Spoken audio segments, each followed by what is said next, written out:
jedhamu na keessaa geejjira. Dubbatu keessa keetti gunguntaa waliin onnee manni korree argita wal jaalachuun yoo taane garaadhaanii maqaaf malee maal godha qubeellaani. Ani maqaan koo Ayiniyyee Shifarraan jedhama. Kanan jiraachaa jiru Dubaay keessa yeroo ta'u kanan dhaladhe immoo Boruu Jaawii baadiyyaa keessattidha. Barris dabaree nama geechi yoo rabbi jedhee.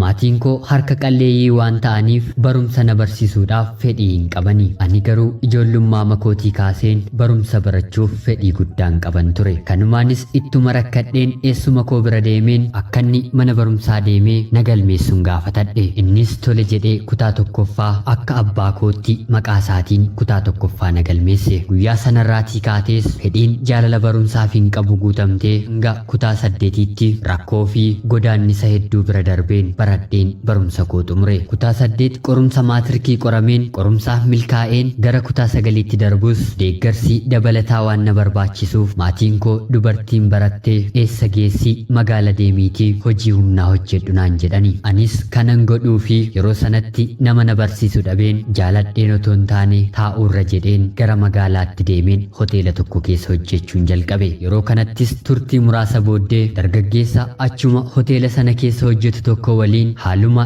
inni gaaffii jaalalaa naaf dhiyeesseen anis faaya isaa laaleen tole jechuufiin turtii yeroo muraasa booddee mana tokkotti waliin jiraachuu eegalle.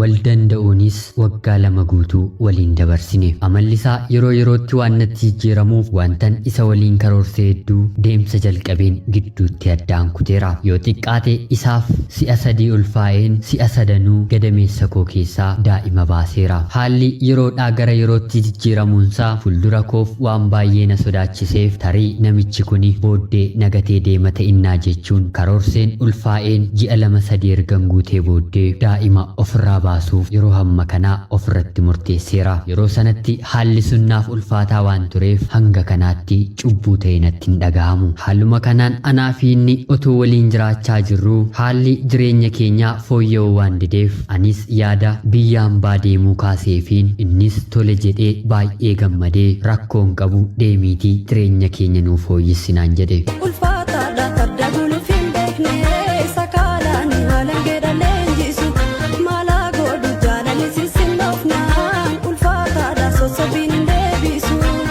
Tole jechuun qarshii 7,000 obboleessa koorraa liqeeffadheen biyya hambaa deemuuf piroosesii jalqabe. Otoo hin deemiin duras ani waadaa waliif haa gallu jedheen innis tole jedhee abbootii amantaa waamnee anaa fi inni isaan gidduutti waadaa waliif seenne. Anis sirraa duutiyyuu gargar nan baastuu innis sirraa duutiyyuu gargar nan baastuu ati kan kootii ani kan keetii anaa fi nama 2 toon taane nama tokko wal jennee waadaa waliif seennee wal gaggeessine. Anis gara biyya hambaa kootti ni male. Akka carraa ta'e biyya hambaa carraan inni nagee bakka gaarii waan tureef akkuman deemeen haala gaariin isaaf bilbiluun jalqabe. Haa ta'uutii achi deemeen ji'a 10 akkan fixeen guyyaa tokko akkuma inni miskooliinaaf godheen deebisee isa erganaa sofsiisee booddee wantan mana kiraayeef kaffaluun dhabee qarshii naaf ergee na gaafate. Anis haaluma inni na gaafateen tole jechuutiin obboleessa kiyyarraa qarshii 2,000 fudhu jedheen obboleessa koo biratti isa erge. Innis dubbii kana na diduun qarshiin 2,000 anaaf maal naaf gootii kanaan ol waan hin barbaaduuf qarshii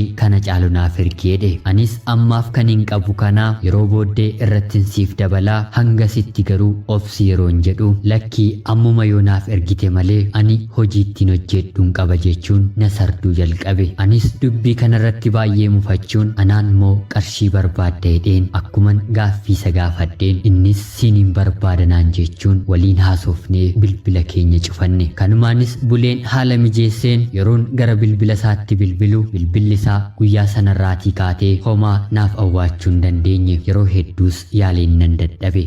Jaalalli dhumee amma lolaaf kaatee mutu jaabbee ansii shaakee akkasiin sinii taatee ulfaataadha amala jijjiirrattee anis beekee qalbii keessa foolaattee.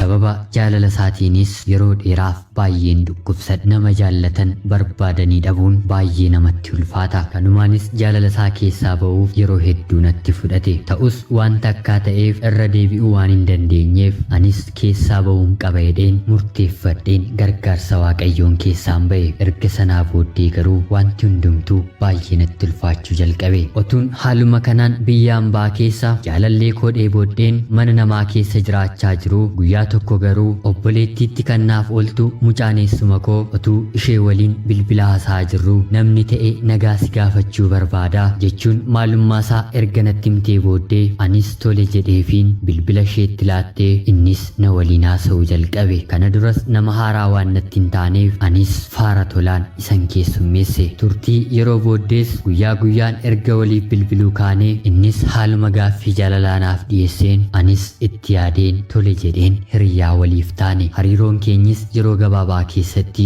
nama waggaa hedduu waliin jiraatee walitti fakkaanne. Hiriyaa koo kanaan duran dhabe sanas isarratti nan dagadhe. Isa waliin hariiroo jalqabeen ji'a jahaa booddee abbaa kiyya waan na jalaa dhukkubeef anis gara biyyaatti dhufeen isaaf bilbileen wal argines waan kanaan duran dabarse hundumaa tokko lamaan erganitti mee booddee innis kun rakkoon qabu amma darbeera anaafisii akka haaraatti waliin jiraanna naan jedhe. Anis dubbii kanatti baay'ee gammaduun turtii ji'a lamaa ergan biyya jiraadhee booddee innis maatii kootti ergee qubeelaa naa fiduutiin anaa fi inni waadaa waliif seennee gara biyya hambaatti deebi'ee male. Biyya hambaa deemeen hangan ji'a jahaa guutuutti hariiroon keenyi jaalala fayyaa fi homaa rakkoo tokko kan hin qabne ture. Haa ta'u malee garuu ji'a jaha ergan guutee booddee jaalala keenyatti nutti qoosuu jalqabe. Yeroon isa waliin haasa'u of tuulummaaf keessaa qabuu fi jechoota darban kana dura dubbatee hin beekne haasa'uu jalqabe. Anis dhimma kanarratti baay'ee sattaaruun guyyaa tokko yoo na jaallatte amala kee sirreeffadhu yoon barbaanne immoo nama biraa waliin wal fuutee jiraachuu ni dandeessan jedheeni. Innis deebii isaa sadhumaaf haga yoonaa jecha kana sirraan barbaada mitii naan jedhee achumaan anaaf inni gargar baane. Har'a gorsa koo diddee nan dhageessu na ifaata kadeen gaddaan taane.